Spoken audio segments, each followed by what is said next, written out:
নজর রাখবো অন্যান্য খবরের দিকে। আর মাত্র দুদিন পরে কালী পুজো, আর তার আগেই ফের আবারও পুলিশি তল্লাশি অভিযান চলছে। নুঙ্গি বাজারে বাজি উদ্ধার হয়েছে।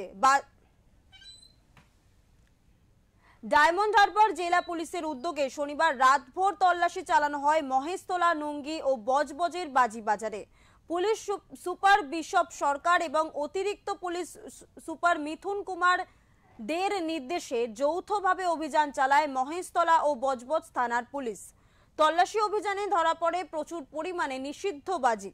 ঘনবসতিপূর্ণ এলাকার বিভিন্ন দোকান ও গুদাম থেকে প্রায় 1000 কেজি নিষিদ্ধ বাজি উদ্ধার হয়েছে, যা বাজেয়াপ্ত করে পুলিশ। শুধুমাত্র বাজেয়াপ্ত নয়, বাজি মজুত রাখার অভিযোগে 25টি পৃথক এফআইআর দায়ের করা হয়েছে 2 থানার পক্ষ থেকে। পাশাপাশি নিষিদ্ধ বাজি বিক্রির বিরুদ্ধে সাধারণ অভিযোগও নথিভুক্ত করা হয়েছে। ডায়মন্ড হারবার জেলার পুলিশ সুপার বিশপ সরকার জানান, পরিবেশ বান্ধব গ্রিন বাজি ছাড়া অন্য কোনো বাজি বিক্রি বা ব্যবহার করা যাবে না। পরিবেশ ও জনসুরক্ষার স্বার্থে এই অভিযান চলবে।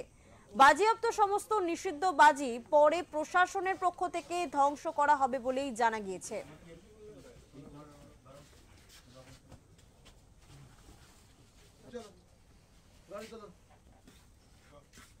আমরা আরেকটা প্রেস ব্রিফিং যেটা করছি, এটা হচ্ছে আমাদের বাজির ব্যাপারে। আমরা প্রত্যেকেই অ্যাওয়্যার যে কালী পুজো, জগদ্ধাত্রী পুজো এগুলো চলে আসছে এবং এই সময়টা একটা বাজির প্রচলন দেখা যায়। তো আমরা চেষ্টা করছি যে যতটা সম্ভব পরিবেশ বান্ধব বাজি, যেটাকে আমরা গ্রিন ক্র্যাকার বলছি, যেটা সরকারিভাবে অনুমোদন প্রাপ্ত, সেগুলো বাদ দিয়ে যেন কোনো রকম ইললিগাল ফায়ার ক্র্যাকার ম্যানুফ্যাকচার বা বিক্রি না হয়। তো আমরা মোটামুটি লাস্ট 1 মাস ধরে খুব এক্সটেন্সিভ রেড করছি। তার একটা ছোট ফিগার আছে। আমাদের মূলত দুটো থানায় এই প্রবলেমটা আছে, একটা হচ্ছে মহেশতলা আর একটা হচ্ছে বজবজ। তো মহেশতলায় গত 1 মাসের মধ্যে আমরা মোট 13টা এফআইআর করেছি, স্পেসিফিক কেস। মানে এছাড়াও কিন্তু আমাদের প্রচুর জিডিতে সিজ হয়েছে। আমরা মোটামুটি 13টা স্পেসিফিক কেস করেছি আমরা মহেশতলায়, আর 10টা স্পেসিফিক কেস আমরা করেছি বজবজে।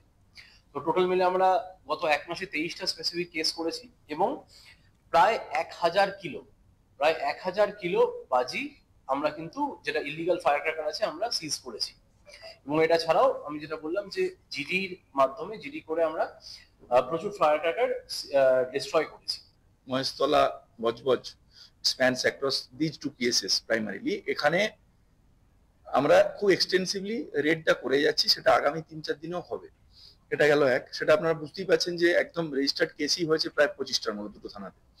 তার সঙ্গে যেটা আছে, আমরা যেহেতু এটাকে এসকেলেট করব, তারপরেতেও এতবার আমরা খুব স্বনির্বন্ধভাবে অ্যাপিল করছি, এই ব্যাপারে আমরা কিন্তু জিরো টলারেন্স, মানে ওই সময়তে কোনোভাবেই, যেমন ভাবে আমরা আপনাদের সহনাগরিকদের সাহায্য নিয়েই যেমন ভাবে আমরা যেগুলো অপসংস্কৃতি আমাদের, সেটার মধ্যে কিন্তু ডিজের মতোই, শব্দের ব্যাপারটার মতোই এখানে এই যে যেগুলো নিষিদ্ধ ফায়ার ক্র্যাকার, সেটার উপরও আমরা will be equally harsh on that.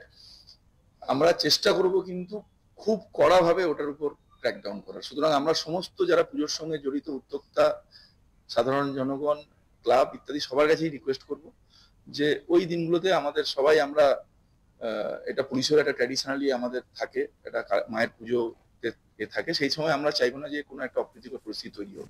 এটা করার শুধুমাত্র কারণ হচ্ছে আমরা আমাদের, আপনাদেরই যারা আমাদের আছে, তাদের পরিবারের বাচ্চাদেরকে ধরুন সেফ রাখতে চাইছি।